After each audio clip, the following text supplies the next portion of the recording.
الحسيب الجليل الكريم الرقيب المجيب الواسع الحكيم الودود المجيد الباعث الشهيد الحق الوكيل القوي المتين الولي الحميد المحسن المبدئ المعيد المحيي المميت الحي القيوم الواجد الماجد الواحد الأحد الصمد القادر المقتدر المقدم المؤخر الأول الآخر الظاهر الباطن الوالي المتعالي البر التواب المنتقم العفو الرؤوف ملك الملك ذو الجلال والإكرام المقسط الجامع الغني المغني المعطي المانع الضار النافع النور الهادي البديع الباقي الوارث الرشيد الصبور الذي لم يلد ولم يولد ولم يكن له كفوا أحد ليس كمثله شيء وهو السميع البصير بسم الله الرحمن الرحيم اللهم أنت السلام ومنك السلام وإليك يعود السلام فحينا ربنا بالسلام وأدخلنا الجنة دار السلام تباركت ربنا وتعاليت يا ذا الجلال والإكرام برحمتك يا أرحم الراحمين والحمد لله رب العالمين. Jamaah pengajian Ihfazillah Yahfazka, muslimin muslimah, ayah-ayah, ibu-ibu, tuan-tuan dan puan-puan rahimakumullah. Adakah kita semakin tambah harap kepada Allah bersamaan dengan panjang umur yang Allah berikan? Adakah kita semakin bertambah tawakal kepada Allah dengan umur yang diberikan? Adakah kita tambah berserah kepada Allah dengan urusan yang Allah hadapkan? Soalan ini memulai pengajian Ihfazillah Yahfazka. Karena banyak cara Allah Ta'ala menjadikan hamba bertambah harap dengannya. Banyak cara dari Allah kepada hamba untuk bertambah tawakal kepadanya. Juga banyak cara dari Allah kepada hamba untuk bertambah dekat dengannya. Dan pada pagi hari ini salah satu cara Allah Subhanahu wa Ta'ala menambah kita tambah harap kepadanya, tambah tawakal kepadanya, tambah dekat dengannya, bahkan tambah yakin dan beriman kepadanya. Setelah berulang adanya siang malam, setelah berulang adanya susah dan senang, setelah berulang adanya tangisan dan senyuman, setelah berulang adanya suka dan duka dan pengulangan dalam kehidupan dunia ini, menemukan Allah yang menghendakinya, menemukan Allah Tuhan yang maha di atas segala-galanya. Saat rasa harap bertambah, tawakalnya pun bertambah, dekatnya pun bertambah, imannya pun bertambah. Insya Allah kita tambah ilmu melalui kitab Ihfazillah Yahfazka, akan lebih mudah untuk kita terima dan untuk kita rasakan kebenarannya. Di muka surat 386 dalam tema doa yang paling agung di dalam sunnah. Setelah yang berlalu doa yang paling agung dalam Al-Quran, kini kita akan mendengar nasihat doa yang paling agung di dalam sunnah. Di antara doa yang paling agung dan yang pernah digambarkan oleh Rasulullah SAW kepada umatnya, yaitu doa Nabi Yunus bin Matta alaihi salam. bahwa Rasulullah bersabda, da'watu zinnuni idh da'a wa huwa fi batni hutin la ilaha illa anta subhanaka inni kuntu minaz zalimin. Fa innahu lam yad'u biha rajulun muslimun qattun illa stajaballahu lahu.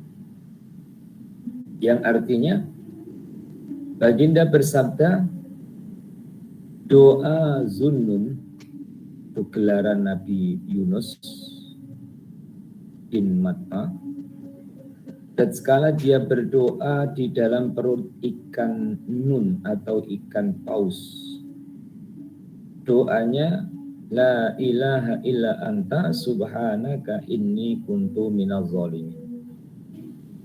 Tidak ada Tuhan selain Engkau, Maha suci Engkau, sesungguhnya aku adalah termasuk orang-orang yang zalim. Nabi meneruskan sabdanya, fa innahu lam yad'u biha rajulun muslimun qattun illa stajaballahu lahu. Sesungguhnya tidaklah sekali-kali seorang hamba muslim berdoa dengannya, melainkan Allah akan mengabulkan doa untuknya. Demikian teks hadisnya. Dan bersama-sama kita huraikan untuk pemahaman diri kita masing-masing. Pertama adalah secara umum kita bahas dan kita ulang kaji manusia. Siapa itu manusia? Banyak jawaban. 1, 2, 3 dan seterusnya. Manusia itu ciptaan Allah. Manusia itu hamba Allah. Manusia itu 1, 2 dan seterusnya. Dan ternyata jawaban itu adalah kita sendiri sebagai manusia. Menemukan banyak jawaban siapa itu manusia, dan kitalah manusia. Nabi Yunus itu juga manusia yang juga menghadapi di antara dua. Kalau tidak susah ya senang. Kita juga begitu. Namanya manusia. Nabi Yunus juga menghadapi antara dua. Kalau tidak sehat ya sakit. Namanya manusia.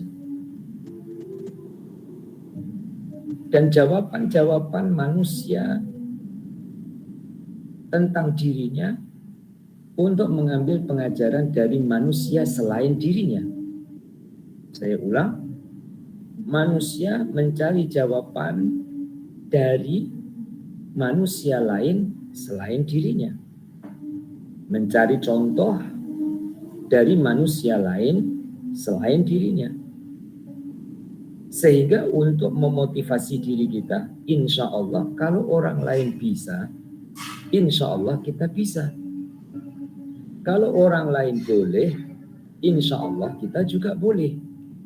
Nah, ini motivasi dasar untuk menghilangkan keputusasaan dan juga untuk mengurangi kesusahan. Ya. Barulah kita menemukan awal pengajian pada pagi hari ini manusia yang bernama Yunus bin Matta. Punya gelar namanya Zunnun. Kenapa digelar Zunnun? Kisahnya, ceritanya, karena dia pernah hidup di dalam perut ikan nun. Digelar dengan Zunnun. Bahkan gelaran itu ada di dalam Al-Quran. Wa zannuni idh dhahaba mughadiban ilallah fanada fi zulumat alla ilaha illa anta subhanaka inni kuntu minaz zalimin dalam surah Al-Anbiya. Allah sendiri menggelar Nabi Yunus itu dengan Zunnun. siapa yang ingin punya gelaran, sebelum menerima gelar itu pasti harus menjalani ujian. Seseorang punya gelar doktor, ya sebelumnya mesti ada sekolah dulu, ujian dulu, semester dulu, ya, disertasi dulu, dan tahapan-tahapan yang harus dilalui. Sampai bergelar zunnun itu karena telah melalui beberapa tahap. Ya. Saya ungkapkan sebagai pengajaran dan ulang kaji bersama. Nabi Yunus itu manusia. Dia pernah marah. Walaupun marahnya tak sama seperti kita marah. Marahnya seorang nabi tentu lillah. Marahnya karena Allah. Bagaimana marahnya Nabi Yunus karena Allah? Melihat kaumnya. Seorang nabi, seorang rasul itu tugasnya dakwah. Mengajak. Dan bukan hanya mengajar. Mengajar dan mengajak. Bukan hanya mengajar dan mengajak, mencontohi dan meneladani. Yang nomor 3 ini sulit. Ya. Kalau sekadar mengajak, ya mungkin muslimin muslimah pun bolehlah kirim WhatsApp, ajak jom kita pergi ngaji, ataupun mengingatkan pergi ngaji ifazillah pada hari Rabu. Ternyata bukan hanya mengajar dan mengajak, tapi mencontohi dan juga meneladani. Kaumnya atas kehendak Allah tentunya tidak dengar kata. Sampai datang ancaman, peringatan yang mendekati ancaman. Kalau 3 hari tidak beriman, maka akan dibinasakan. Itu ancaman. Nabi Yunus pun menyampaikan kepada umatnya, kepada kaumnya. Kurang 1 hari, umatnya itu tidak kelihatan beriman. Tidak kelihatan berubah. Sudah diingatkan, sudah turun ancaman, tidak pun mau berubah. Nabi Yunus seorang yang yakin dengan janjinya Allah, bahwa 3 hari tidak beriman akan dibinasakan oleh Allah. Nabi Yunus marah dengan kaumnya, tapi marah yang beradab. Tuh, apakah ada marah yang beradab? Puan-puan pun pernah juga melakukan, walaupun bukan sebesar masalah Nabi Yunus. Puan marah kemudian diam, pernah tak? Marah kemudian diam, ya, pernah. Daripada marah, ambil pinggan, puan-puan baling, lagi baik diam. Ya. Ataupun marah, kemudian keluar rumah. Tapi bukan masa pandemi ini. Keluar rumah, pergi jalan-jalan. Ya. Tak tentu hendak membeli apa, sekadar untuk mencairkan perasaan. Padahal itu sebenarnya di dalam dirinya adalah sedang membara kemarahan. Maka orang pergi pasar raya belum tentu mau beli. Ada juga orang pergi pasar raya untuk membuang kemarahan di pasar raya. Jadi Nabi Yunus marah tapi tidak terus menghadapi kaumnya. Karena telah pun dihadapi kaumnya sekian lama untuk dinasihatkan, belum berubah. Nabi Yunus pun tinggalkan kaumnya mughadiban, dalam bahasa Quran dalam keadaan ghadab. Ghadab itu marah. Dalam keadaan marah tinggalkan kaumnya. Allah bukan Tuhannya Nabi Yunus saja. Allah Tuhan alam semesta. Juga memperhatikan kaum yang ditinggalkan. Kaum yang ditinggalkan mencari Nabi Yunus, tak jumpa sebab Nabi Yunus telah pergi. Dalam masa Nabi Yunus telah pergi, Nabi Yunus dicari oleh kaumnya tak jumpa, kaumnya menyadari. Berarti peringatan dan ancaman yang disampaikan oleh Nabi Yunus benar. Kalau kampung kita, daerah kita, kawasan kita akan dibinasakan, maka sepakat orang kampung itu beriman. sebelum 3 hari. Tapi Nabi Yunus nggak tahu, sebab Nabi Yunus telah pergi. Nabi Yunus telah meninggalkan kaumnya. Episodenya kaumnya dari tidak beriman kepada beriman, episodenya Nabi Yunus meninggalkan kaumnya dengan kemarahan, Allah Subhanahu wa taala hadapkan dengan ujian. Tidak bala, ya, ujian. Allah hadapkan dengan ujian. Meninggalkan kaum halamannya, menaiki kapal bergoyang, dihempas gelombang, akan tumbang karam, maka terjadilah kehendak Allah Ta'ala mengurangkan muatan untuk menyelamatkan semua yang ada dalam kapal. Dan itu yang dapat undi adalah Nabi Yunus. Saya ringkaskan ceritanya. Nabi Yunus selalu dalam pengawasan Allah. Semua makhluk selalu dalam pengawasan Allah. Pohon-pohon ini juga dalam pengawasan Allah. Yang ada di dalam depan screen masing-masing ini semua dalam pengawasan Allah, tapi tidak semua merasa di dalam pengawasan Allah. Maka mari kita hidupkan rasa berada di dalam pengawasan Allah. Nabi Yunus selalu berada di dalam pengawasan Allah. Nabi Yunus dicampakkan, dikeluarkan dari kapal, ia di dalam pengawasan Allah. Allah datangkan ikan dengan terbuka mulutnya, dan Nabi Yunus masuk ke dalam mulut ikan itu sampai ke perutnya. Itu bukan tiba-tiba dan bukan kebetulan, tapi itu adalah rencana yang telah Allah Ta'ala rencanakan, kehendak yang telah Allah kehendaki. Apakah berhenti? Tidak berhenti. Allah selalu mengawasi bagaimana keadaan Nabi Yunus. Bagi Allah semuanya adalah mudah. Bagi manusia, nah ini intinya, bagi Allah semuanya mudah. Bagi manusia atau bagi hamba ada kalanya terasa mudah, ada kalanya terasa susah. Di saat Nabi Yunus merasakan kesusahan, merasakan kesedihan, merasa berada dalam kegelapan, Nabi Yunus mau panggil siapapun tidak akan mendengar, kecuali memanggil yang maha mendengar. Jadi kholwatnya Nabi Yunus itu dalam perut ikan, panggil siapapun tidak akan dengar. Beza dengan puan-puan, ya. Kita punya hidup sekarang itu Masya Allah, ya baik, tapi semoga hati kita itu semakin meningkat iman. Tidur itu berdekatan dengan handphone, Pak puan-puan sekarang.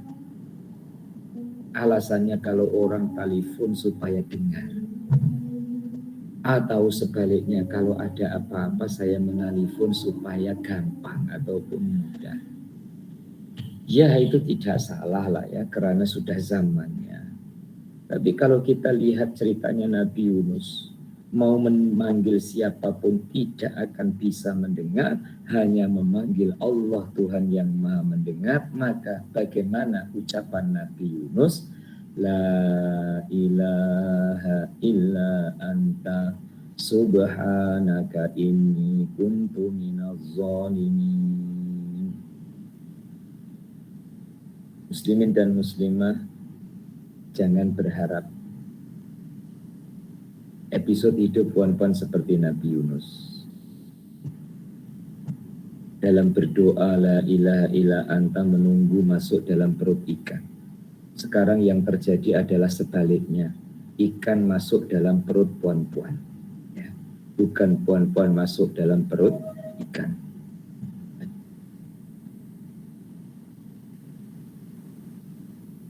Jalan hidup kita berbeda. Ujiannya berbeda, tapi kita ditunjukkan jalan penyelesaiannya. Sedang berada dan merasa gelap dalam hidup kita. Sedang merasa dan berada dalam kesedihan hidup kita. Jalannya dan doanya ini, la ilaha illa anta subhanaka inni kuntu minaz zalimin. Syaratnya jangan komplain. Karena Nabi telah bersabda, fa innahu lam yad'u biha rajulun muslimun qattun illa stajaballahu lahu. Tidak ada seorang pun yang berdoa dengan lafaz itu melainkan Allah akan memperkenankan. Illa stajaballahu lahu. Ustaz, nyatanya saya berdoa, dengan doa itu tak selesai pun masalah. Tuan-tuan dan puan-puan, harus saya ulang ya untuk diri saya dan muslimin muslimah. Ada keinginan untuk berdoa, itu sudah kita rasakan bahwa Allah akan memberi sesuatu yang kita minta. Baru ada keinginan untuk berdoa, itu sudah harus ada rasa bahwa Allah akan memperkenankan yang kita minta. Saat kita berdoa, harus ada rasa dari dalam diri kita dan di hati kita bahwa Allah sudah memperkenankan. Ya. Sekali lagi, baru kita angkat tangan dan berdoa, itu sudah harus ada rasa bahwa Allah Ta'ala memperkenankan. Doa la ilaha illa anta subhanaka inni kuntu minaz zalimin. Itu sudah harus dirasakan Allah Ta'ala memperkenankan. Apa yang Allah perkenankan? Sesuatu yang lebih besar dari yang kita minta.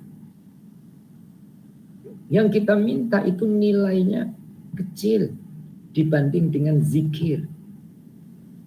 Al-Quran telah menyebut wala zikrullahi akbar.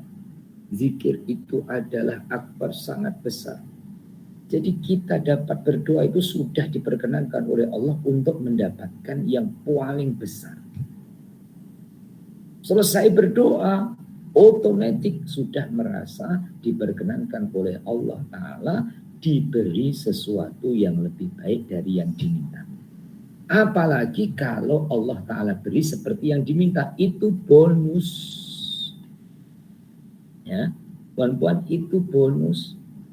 Perhatikan diri kita, sebelum kita pandai berdoa, kita sudah makan. Sebelum kita pandai berdoa, kita sudah bisa jalan. Apakah kita bisa jalan karena kita berdoa? Apakah kita bisa makan karena kita berdoa? Tentu jawabannya tidak. Maka kita harus memahami dengan kefahaman yang semoga benar di sisi Allah Ta'ala. Kita akan berdoa, ada keinginan untuk berdoa, itu tanda Allah Ta'ala bagi. Kita boleh berdoa, saat berdoa itu kita rasakan Allah Ta'ala telah bagi. Apa yang dibagi oleh Allah? Yang dibagi adalah sesuatu yang lebih besar dari yang kita minta. Setelah kita berdoa, kita mengatakan Allah Ta'ala telah bagi yang lebih baik dari yang kita minta. Kemudian Allah Ta'ala bagi yang kita minta, itu bonus dari Allah. Ya, puan-puan. Sehingga kita selalu berada di dalam ketenangan. Sebelum, ketika, dan juga sesudah. Dan tidak jemu lagi untuk berdoa lagi. Maka tidak ada kata saya sudah berdoa tapi tak diberi. Itu ilmunya baru setahap. Atau mengajinya baru. Maka kita teruskan mengaji berikutnya. Di bawahnya. Sesungguhnya doa mempunyai 3 keistimewaan. 1, pengakuan akan keesaan Allah dan beribadah kepadanya. 2, pengakuan terhadap kekurangan dan kelalaian. 3, istighfar atau memohon ampunan. Muslimin dan muslimah, 3 ini tadi adalah dipetik dari tasbihnya Nabi Yunus. La ilaha illa anta. Itu nomor 1, pengakuan akan keesaan Allah. Subhanaka inni kuntu minaz zalimin. Itu pengakuan terhadap kekurangan dan kelalaian dirinya sendiri. Di sebalik itu juga mengandungi istighfar, mohon ampun, minta maaf kepada Allah. Karena Masya Allah, tabarakallah, dalam hidup kita itu susah. Ya saya juga, muslimin muslimah juga, karena dosa yang kita lakukan. Maka semoga keluasan pengampunan Allah Subhanahu wa Ta'ala mengampuni dosa dan kesilapan kita. Setiap selepas sholat kita istighfar, pagi istighfar, malam menjelang malam juga istighfar. Semoga Allah Ta'ala maafkan. Maka cerita para nabi itu, muslimin muslimah, di awal tahun baru ini mari kita ulang kaji. Ya, punya satu buku kisah para nabi. Hanya saja berbeza mempelajari ataupun mengkaji kisah para nabi dengan cara baca buku, dengan cara diajar oleh guru. Itu kesannya beda. Sebab saat kita baca buku otodidak, kita mengikut kefahaman kita. Tapi kalau diajar oleh guru, mengikut keluasan pengetahuan seorang guru mengajar kepada muridnya. Tetapi tuan-tuan dan puan-puan tidak terhalang untuk ulang kaji kisahnya para nabi dan juga para rasul. Jika belum punya buku ya, yang mengkisahkan tentang para nabi dan para rasul, cukuplah Al-Quran. Ya. Al-Quran itu 25 nabi namanya disebut di dalamnya, dan 25 nabi atau rasul itu kisahnya disebut juga dan diceritakan di dalamnya, walaupun ada yang pendek, ada yang panjang, ada yang sedikit, ada yang banyak. Untuk apa? Banyak hikmahnya. Ya. Setiap para nabi itu menghadapi masalah. Ya, setiap para nabi itu menghadapi ujian. Tidak ada yang paling mulus dari ujian. Walaupun ada kisahnya nabi itu dianggap paling ringan ujiannya adalah Nabi Idris. Nabi Adam itu berat ujiannya. Nabi Nuh, Nabi Ibrahim, Nabi Ismail, Nabi Ishak dan seterusnya. Nah, Nabi Idris itu seorang nabi ya, yang diuji oleh Allah Subhanahu wa Ta'ala ya, dengan ujian dalam bentuk hikmah dan pengajaran. Ya. Didatangi oleh malaikat. Kemudian ketika didatangi oleh malaikat, satu didatangi oleh malaikat Israel. Jika datangi oleh malaikat Israel, Nabi Idris diuji ya, dengan kematian. Nabi Idris terima. Kemudian Nabi Idris minta, kalau aku sudah mati, ya, aku tunjukkan neraka. Maka jumpa dengan Nabi malaikat yang menjaga neraka, malaikat Malik. Setelah jumpa malaikat Malik, jalan-jalan di neraka, minta masuk surga. Jumpa malaikat Ridwan. Ketika sudah sampai ke surga, ya, disuruh untuk keluar. Ketika disuruh untuk keluar, Nabi Idris berhujjah dengan malaikat Ridwan bahwa orang yang sudah masuk ke dalam surga tidak akan keluar dari surga, khalidina fiha. Malaikat Ridwan berkata, tapi kamu kan belum masuk neraka. Nabi Idris jawab, tanya malaikat Malik, saya sudah ke neraka. Malaikat Ridwan tanya dengan malaikat Malik, apakah Idris sudah ke neraka? Sudah. Karena malaikat Ridwan punya dalil, wa in minkum illa wariduha. Setiap orang yang masuk ke surga harus lewat neraka dulu. Ya. Masuk ataupun tidak, tapi harus lalu ataupun lewat. Ada dua nabi yang berada di alam luar manusia. Satu Nabi Idris itu sendiri. Dua Nabi Isa alaihi salam. Ya. Dengan demikian, kisahnya para nabi itu berbagai-bagai ujiannya. Dan kita itu seperti siapa? Ya. Jangan terus puan-puan jawab, saya itu ujiannya seperti semua nabi. Semua ada, Ustaz. Sakit ada, susah ada, macam-macam. Jangan terlalu cepat membuat kesimpulan yang kita sendiri tidak seperti itu. Ya. Dan insya Allah seberat-beratnya kita masih berat ujian orang sebelum kita. Seberat-beratnya kita masih berat ujian para nabi dan rasulnya. Maka muslimin dan muslimah yang berat itu dicontohkan oleh Allah Ta'ala mampu, insya Allah yang ringan-ringan ini kita juga akan mampu. Nah, mampu itu bukan dari kita, mampu itu dari Allah Subhanahu wa Ta'ala yang memberikan kemampuan. Bawahnya Allah berfirman dalam surah Al-Anbiya, ya, doa itu tadi ada dalam Al-Quran, surah Al-Anbiya ayat 87, la ilaha illa anta subhanaka inni kuntu minaz zalimin. Tidak ada Tuhan selain engkau, maha suci engkau, sesungguhnya aku adalah termasuk orang-orang yang zalim. Maka, ini nasihatnya, tatkala seorang hamba dihimpit oleh kesusahan dan ditimpa oleh suatu kemalangan, atau dirundungi oleh kesedihan, kegelisahan, semestinya dia mengulang-ulang doa ini. Karena dengan izin Allah, dia akan menjadi pembukaan yang sangat agung dari semua yang dia hadapi. Muslimin dan muslimah. Ya. Masalah tapi tidak masalah. Artinya, orang Melayu biasa menggunakan bahasa Indonesia ataupun bahasa Melayu. Ketika doa bahasa Arab tak paham maknanya, itu kan masalah tapi enggak masalah. Ya. Ketika doa bunyinya Arab karena biasa cakap Melayu, maka doa yang diucapkan tak paham artinya. Masalah tapi enggak masalah. Teruskan saja.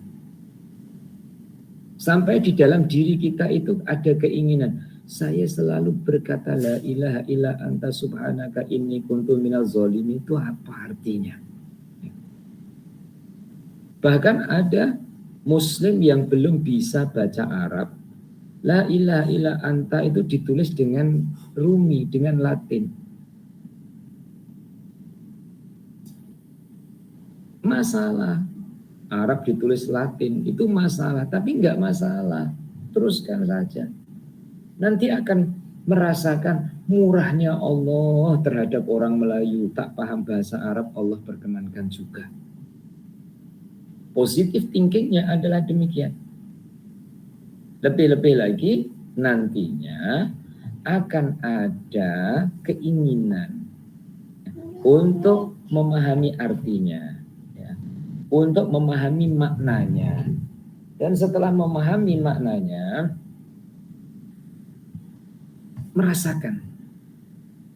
merasakan imbal baliknya. Imbal baliknya adalah Allah tidak zalim. Allah tidak menganiaya. Yang zalim itu saya. Berarti saya susah ini adalah karena saya sendiri, bukan Allah menyusahkan. Saya banyak masalah ini bukan karena Allah Ta'ala menyusahkan saya, tapi karena Allah mengajari saya. Saya banyak urusan ini bukan karena Allah Ta'ala meminta tolong dengan saya, tapi karena Allah mendewasakan saya. Jadi selalu positif yang keluar, selalu persangkaan baik yang keluar. Itu muslimin muslimah tak boleh dibuat-buat. Memang boleh minta kepada sang guru, tuan guru atau ustadz atau kiai, ajarkan saya doa, saya ini banyak masalah. Kemudian kiainya teringat ayat Al-Quran dan teringat doa la ilaha illa anta, diajarkan kamu baca ini sekian kali. Kiai mengajar betul, yang terima dan minta itu juga betul. Yang mungkin tidak betul adalah yang menerima saat mengamalkan komplain. Saya sudah baca sekian kali tak tenang-tenang pun. Ataupun awal menerima itu sudah tidak yakin. Oh, kiai ini kasih doa yang saya sudah tahu. Kasihlah yang saya tak tahu. Dikira doa yang sudah yang tidak tahu itu hebat. Padahal yang dia sudah pernah tahu dan sudah mengamalkan, kemudian ditajamkan dan diulang-ulang dan difahamkan, itu lebih hebat. Maka la ilaha illa anta itu tidak berubah perkataannya. Yang berubah adalah kita dalam keilmuan dan dalam rasa. Bawahnya. Ketika Al-Andalusi berwasiat kepada anaknya, dia mengatakan, berdoalah bila engkau bersujud mengakuinya. Dengan doa yang dipanjatkan oleh Zunnun bin Matta. Perbanyakkanlah mengingat kepadanya di bumi, agar engkau diingati di langit seperti engkau mengingatinya. Ada dua. Satu dalam dua penggal atau dua baris, doanya Nabi Yunus itu dibaca ketika sujud. La ilaha illa anta subhanaka inni kuntu minaz zalimin. Maka diajar oleh tuan guru, oleh kiai saat sholat hajat, sujud yang akhir itulah letaknya doa la ilaha illa anta subhanaka inni kuntu minaz zalimin.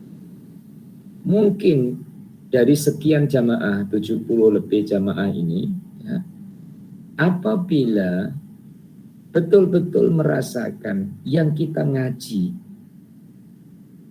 mengaji Ihfazillah Yahfazka, mengaji Fathur Rabbani li Syekh Abdul Qadir Al-Jilani, mengaji lafaz Al-Quran dalam ayat Al-Quran, kemudian ayat-ayat surga yang telah berlalu, kemudian ayat-ayat takwa, kemudian ayat yang diawali ya ayyuhalladzina amanu. Dalam sekian ilmu dari sebagian ilmunya Allah Ta'ala yang telah diberikan, itu kita merasa malu kalau kita berhajat kepada Allah itu hanya saat sholat hajat. Ya, saya ulang, kita merasa malu kalau berhajat dengan Allah itu saat sholat hajat. Seakan-akan itu saat sholat hajat itu berhajat betul dengan Allah. Padahal di luar sholat hajat kita tetap berhajat dengan Allah. Maka tidak seharusnya muslimin dan muslimah, ya, ketika ada masalah baru sholat hajat. Hari-hari sholat hajat silahkan. Ya. Karena kita setiap saat ada hajat. Hanya berpada-pada.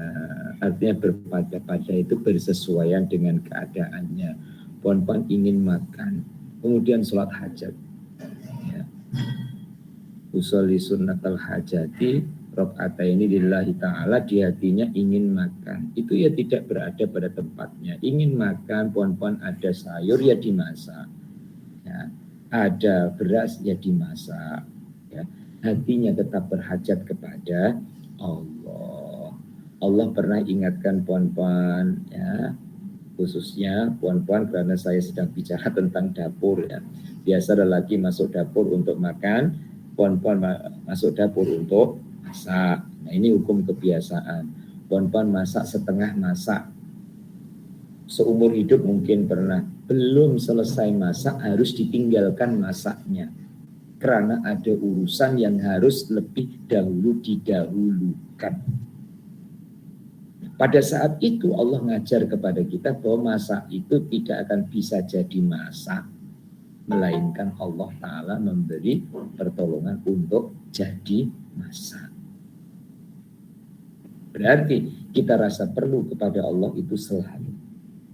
Nah, bentuk ataupun rasa perlu kita kepada Allah, masa yang sesuai ataupun masa yang ada, berdiri untuk sholat hajat, menghadap kepada Allah, tanda perlu kita kepada Allah Subhanahu wa Ta'ala dalam syariat yang disyariatkan dalam bentuk ibadah sembahyang. Bawahnya, para ahli tafsir dan sirah menyebutkan bahwa Nabi Yunus alaihissalam telah murka. Murka itu ya persamaannya marah itu tadi terhadap kaumnya. Lalu dia keluar dengan kapal laut sebagaimana yang sudah kamu ketahui. Lalu para penghuni dan nahkoda kapal itu melemparkannya ke dalam laut karena cabutan undi jatuh pada dirinya. Allah Ta'ala berfirman, fasahama fakana minal mudkhabin. Kemudian ia ikut berundi. Undian itu diadakan karena muatan kapal sangat penuh. Kalau tidak dikurangi mungkin akan tenggelam. Oleh sebab itu diadakan undian. Siapa yang kalah dalam undian itu akan dilempar ke dalam laut, lalu dia termasuk orang yang kalah dalam undian. Surah As-Saffat ayat 141. Perhatikan. Tadi surah Al-Anbiya ayat 87. La ilaha illa anta. Juga kisahnya Nabi Yunus. Ini surah As-Saffat ayat 141. Juga kisahnya Nabi Yunus. Cara Allah mengkisahkan para nabinya adalah berada di dalam beberapa surah. Tidak hanya satu surah saja. Walaupun ada juga kisah yang hanya dalam satu surah. Seperti Nabi Yusuf. Tapi Allah Ta'ala meletakkan kisah Nabi Yunus ada di dalam surah Anbiya. Kemudian ada dalam surah As-Saffat. Allah mengkisahkan Nabi Musa ada dalam surah Al-Baqarah. Ada dalam surah Ali Imran. Nah, di saat pembaca Al-Quran, saya muslimin muslimah, masuk dalam surah itu akan teringat lagi dalam surah itu ada kisah ini. Karena dalam hidup kita ini, muslimin muslimah, Masya Allah, setiap hari kita baca Quran. Setiap hari kita akan menghadapi urusan. Dan urusan yang kita hadapi itu mungkin sama dengan urusan minggu lepas. Yang paling mudah lah. Puan-puan jam segini, jam 10 ya, waktu Malaysia, jam 9 waktu Indonesia. Hari Rabu dulu juga kesibukan kita lebih kurang sama seperti sekarang. Duduk, menghadap laptop, menghadap handphone. Ya. Berarti urusan hari ini adalah lebih kurang sama dengan hari Rabu yang lalu. Ya. Tidak samanya karena Rabu ini tarikh sekian, Rabu yang dulu adalah tarikh sekian. Nah, begitu juga saat kita baca Quran. Dalam baca Quran kita ketemu dengan kisahnya Nabi Musa di dalam surah Ali Imran umpama. Nanti kita jalan lagi Quran kita akan ketemu kisahnya Nabi Musa lagi di dalam surah Toha umpama. Nah, dalam masa yang sama hidup kita juga jalan. Dalam masa yang sama hidup kita jalan, kita akan ketemu dengan permasalahan. Kemungkinan itu serba mungkin. Kita baca Quran dengan masalah, saya ralat, kita baca Quran dengan kisah dan pengajaran yang kita baca hari ini itu selari dengan masalah yang kita hadapi hari ini. Ya. Seperti orang dengar ceramah. Ya. Allah ngatur puan-puan itu ya, dengar kuliah ataupun dengar ceramah. Ceramah yang disampaikan oleh Tuan Guru itu menepati seperti masalah yang sedang kita hadapi. Loh, itu Allah yang atur. Padahal ceramah itu tidak kita sengaja. Contoh dulu ya, bukan pandemi macam ini. Puan-puan itu antar cucunya pergi mengaji di masjid. Sambil menunggu itu dengar kuliah yang masuk dalam speaker. Sambil menunggu.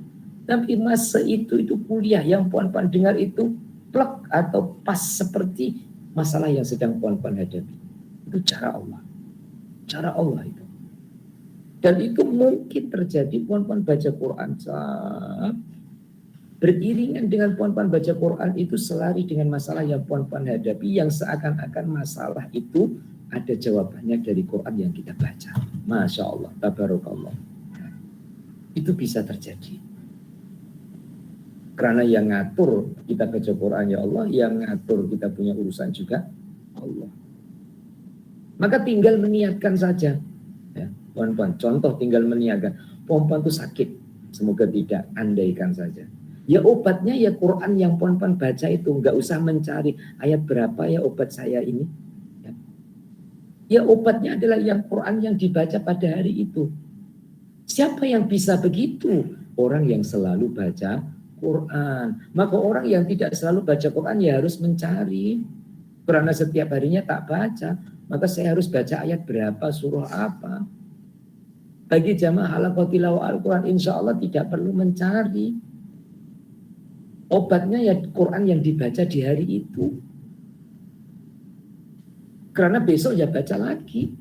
Dan besok ya urusan yang baru lagi. Lusa baca lagi ya urusan yang baru lagi. Nah ini indahnya bersama Allah Subhanahu wa ta'ala. Oleh itu, insya Allah jamaah-jamaah ini tidak ada yang kecewa dengan Allah. Allah selalu mengiringi. Terbuka ada tutupnya, susah ada mudahnya, sakit ada obatnya, dan seterusnya. Ya. Dan minta maaf, ini mudah orang bercakap. Saya cakap mudah, puan-puan. Ya. Tetapi semoga dengan Allah mudahkan saya bercakap adalah pengajaran untuk diri saya sendiri. Allah mudahkan puan-puan untuk mendengar, memahamkan, juga pengajaran untuk tuan-tuan dan puan-puan. Ya. Selanjutnya, meskipun berada pada kegelapan laut dan kegelapan malam, lalu baginda pun disambar oleh ikan paus dan menelannya, sehingga baginda masuk ke dalam perutnya. Coba perhati situasi ini. Siapakah yang akan mendengarnya? Meskipun di sana ada pasukan penyelamat atau pegawai penyelamat di tepi pantai dan sebagainya, mereka tidak akan mendengarnya di dalam perut ikan paus itu. Akan tetapi yang maha mendengar, lagi maha mengabulkan, lebih dekat kepada diri seorang hamba daripada urat nadinya, dan dia dapat mendengarnya. Allah Ta'ala berfirman, wa idza sa'alaka ibadi anni fa inni qarib ujibu da'watad da'i idza da'an. Apabila hamba-hambaku bertanya kepadamu tentang aku, maka jawablah bahwasanya aku adalah dekat. Aku mengabulkan permohonan orang yang berdoa apabila ia memohon kepadaku. Ayat ini berulang-ulang ditulis, dikemukakan, dan saya bacakan dan puan-puan dengarkan. Tidak jemu kita mendengarnya, karena setiap saat kita memerlukannya. Yang menjadi kita jemu mendengar ataupun kita bosan adalah karena bisikan-bisikan syaitan yang melemahkan. Kita dengar ayat wa idza sa'alaka ibadi anni fa inni qarib. Memang kita sering dengar, tapi apakah kita sudah betul-betul merasakan? Sekian puluh mendengar belum tentu bisa merasakan. Sekian ratus kali mendengar belum tentu mampu untuk merasakan dalam dirinya bahwa Allah itu dekat. Maka Allah Ta'ala ulang-ulang untuk bertemu dengan ayat ini.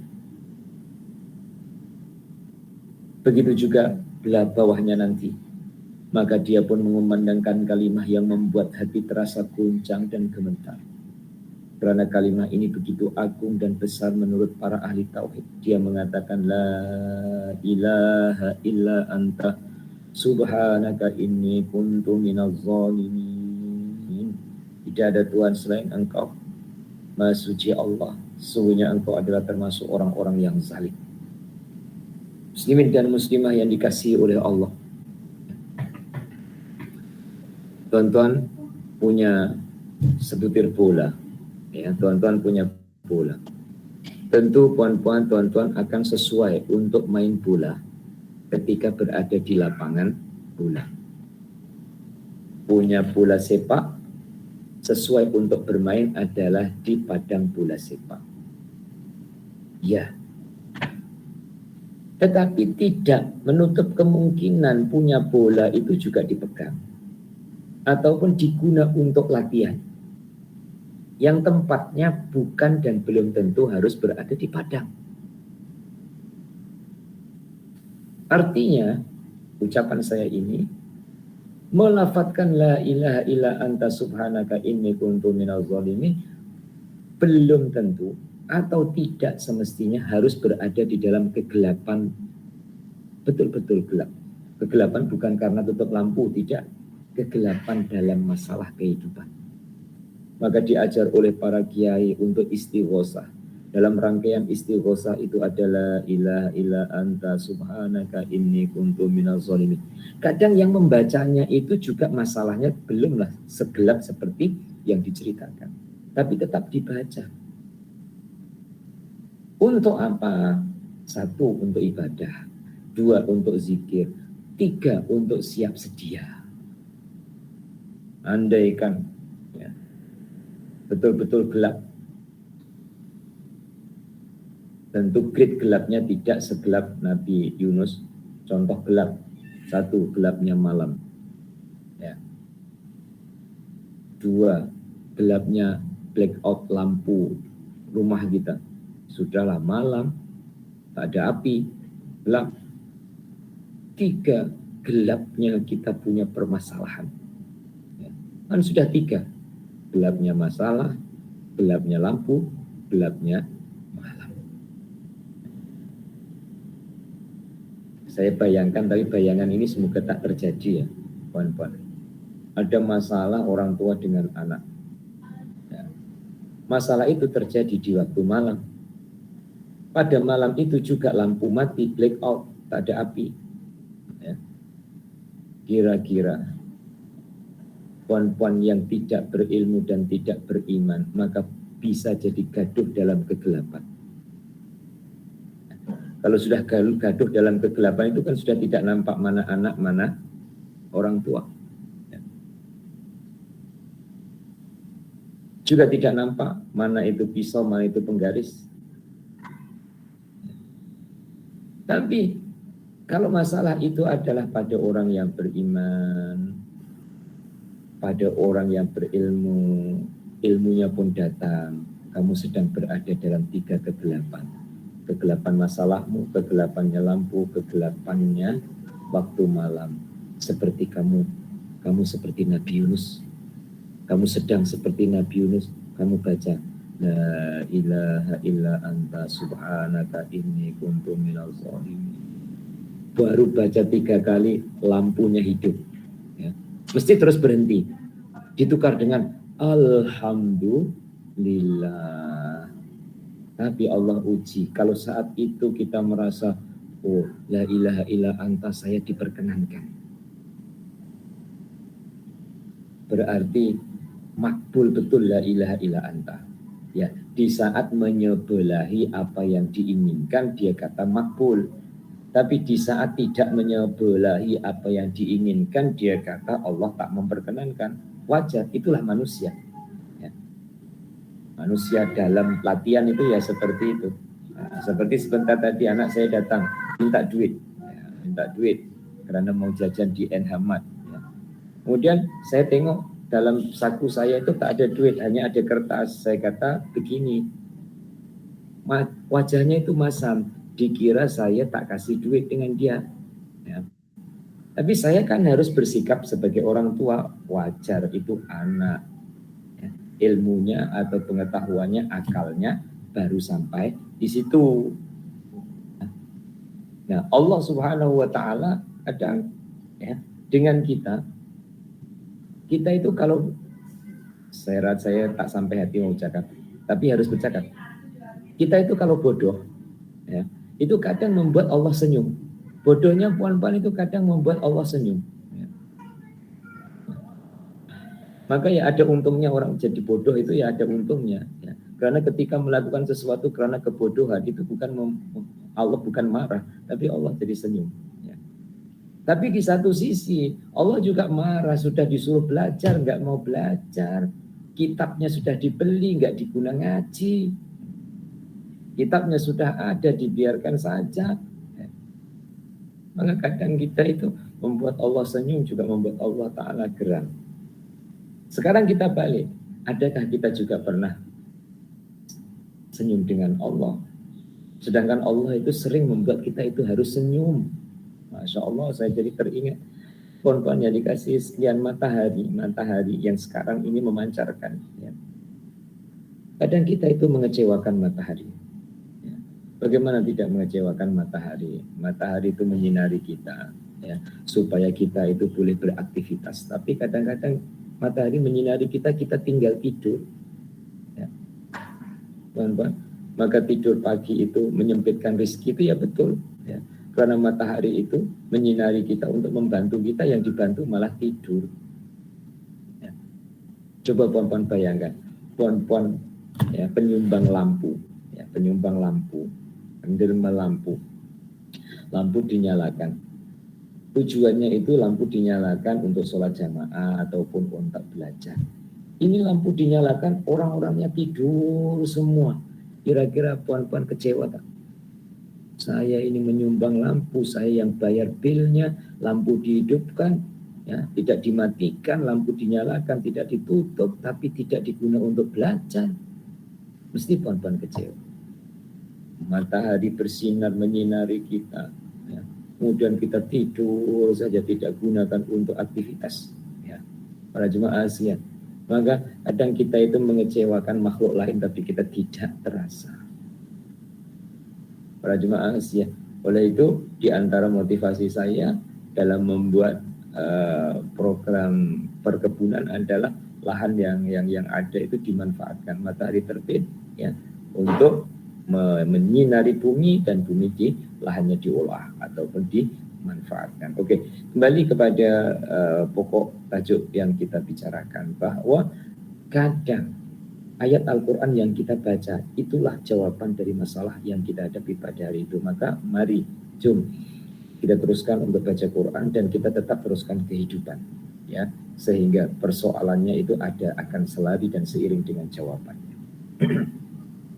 Selanjutnya lagi,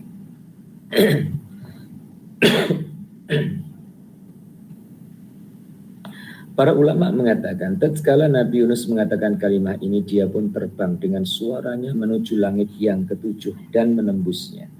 Para malaikat mendengarnya, lalu dia menangis dan berkata, ini adalah suara yang sudah biasa didengar.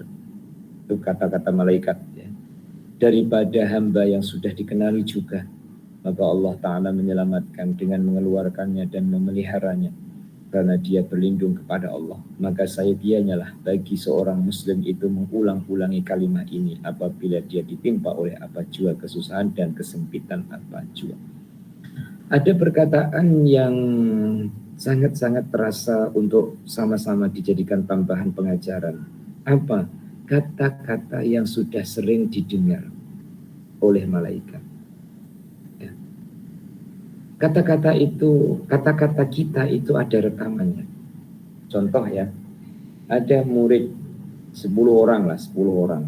Ya, 10 orang itu sudah 5 tahun, 10 tahun belajar. Maka guru mengenali bukan dari wajahnya saja,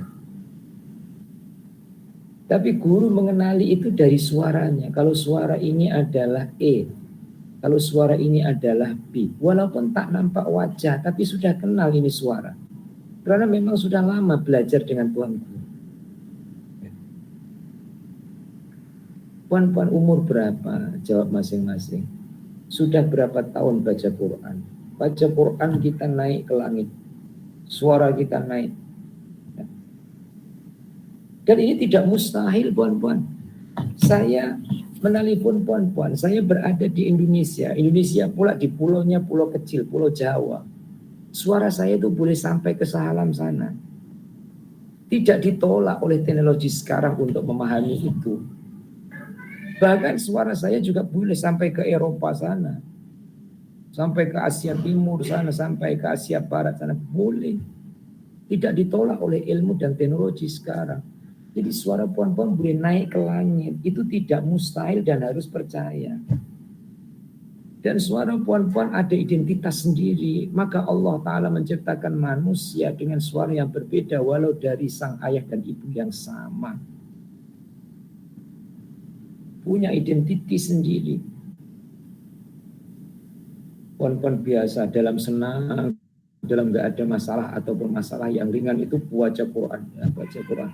Suara itu sudah terakam di sana, sudah ada rakamannya dan sudah terdengar. Kemudian pada satu masa puan-puan tak baca Quran, merintih, menangis, la ilaha illa anta subhanaka inni kuntu minaz zalimin. Malaikat itu tanpa melihat wajah puan-puan telah mendengar, telah tahu, oh ini suara yang sering saya dengar. Suara Quran jamaah hatiku yang sering saya dengar. Maka malaikat pun bersimpati mendoakan kita. Ustadz, kalau tidak dengan la ilaha illa anta bagaimana? Kalau dengan bahasa Melayu, ya Allah, tidak ada Tuhan melainkan hanya Engkau, saya sedang begini. Malaikat juga kenal suara, maka disebut bukan kenal bahasa, kenal suara. Ya. Dan tentunya malaikat tidak dibatasi atas bahasa apa saja, Allah Ta'ala telah beri pengetahuan kepada malaikat yang ditugaskan untuk memahami semua bahasa. Bawahnya, dalam kitab Sahih Bukhari dari Abdullah bin Abbas radhiyallahu anhu, beliau berkata bahwa Rasulullah SAW bersabda, doa dalam kesulitan itu adalah du'aul qurabi, la ilaha illallahul azimul halim, la ilaha illallahu rabbul arsyil azim, la ilaha illallahu rabbus samawati wa rabbul ardi wa rabbul arsyil karim. Baginda bersabda, di dalam kesulitan doanya adalah, ya seperti yang saya baca tadi, artinya tidak ada Allah, tidak ada Tuhan yang berhak disembah selain Allah yang Maha Agung dan Maha Penyantun. Tidak ada Tuhan yang berhak disembah selain Allah, Tuhannya Arsy yang agung. Tidak ada Tuhan yang berhak disembah selain Allah, Tuhannya langit dan bumi, dan Tuhannya Arsy yang mulia. Ini adalah doa yang dibaca di kala susah dan sedih. Dengan izin Allah bahwa siapa saja yang berdoa dengan doa ini, niscaya Allah akan mengabulkan. Muslimin dan muslimah, ibarat senjata, ibaratnya pisau. Puan-puan pergi kedai, nampak yang ada pisau itu cantik. Ya. Cantik itu dari segi pemegangnya yang cantik, dari segi bentuknya cantik, ya. Kemudian dari segi ketajamannya bagus, kemudian ada sarungnya lagi bagus, kemudian dari segi size-nya simple, taklah besar tidak kecil. Tapi sebenarnya puan-puan belum perlu pisau itu, ya. Tapi puan-puan sudah terbayang, ini kalau raya kurban diguna untuk potong daging sedap. Kemudian puan-puan ada peluang untuk membeli dan mampu untuk membeli, puan-puan beli. Sampai di rumah, puan-puan simpan. 6 bulan kemudian baru merasa ingat dan diperlukan. Kemudian dicari tak jumpa karena lupa. Mungkin doa itu seperti itu, puan-puan. Mendengar doa ini kemudian puan-puan terbayang, oh nanti kalau saya ada masalah, ini doanya. Nanti kalau saya sedang berada dalam kesulitan, ini doanya. Sudah didapatkan. Tapi menunggu nanti, ya, mengamalkannya itu menunggu nanti. Ketika sudah perlu, dia cari lagi tak jumpa. Nah, ada dalam kitab Ifadillah Yafazkan. Tapi setiap kali membuka, mencari, dia selalu terlepas. Halaman 388 itu tak nampak. Hanya teringat, dulu itu pernah diajarkan doa.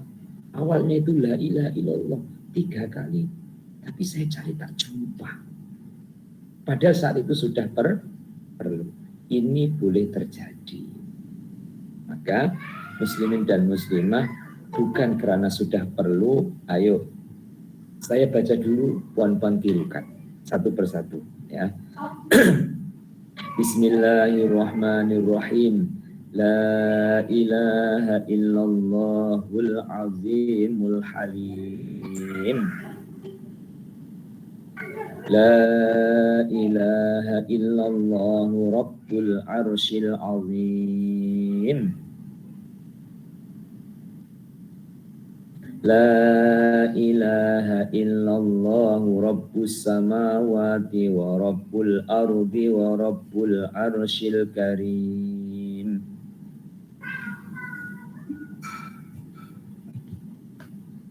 Ya, walau sekali. Itulah yang diajarkan oleh baginda Rasulullah Shallallahu Alaihi Wasallam. Kemudian sebagai tambahan, ya, orang tua, ya, kita itu bukan orang lain. Itu lebih kepada penghayatan. Penghayatannya bagaimana ayat ini? Ya semua urusan itu tidak ada Tuhan melainkan hanya Allah, dari Allah ya kembali kepada Allah. Ya. Betul penghayatannya itu betul. Di hatinya itu betul. Tapi muslimin muslimah melafatkan itu juga penting. Melafatkan itu penting karena lafaz adalah ucapan yang keluar dari hatinya. Puan-puan pergi rumah mak mertua, datang saja itu sudah bagus. Mau datang itu sudah bagus. Kemudian puan-puan diam saja, ya. Mak tahu apa yang aku mau. Ya. Mak tahu kalau saya datang itu biasanya adalah ketika saya tak punya duit, umpamanya begitu. Tapi puan-puan diam saja. Mak tahu kalau wajah saya begini itu adalah wajah saya susah, tapi diam saja. Ya. Di hatinya mak tahu, ya. Bukan salah, datangnya itu sudah bagus tapi tak beradab. Ya. Kemudian dengan Allah, Allah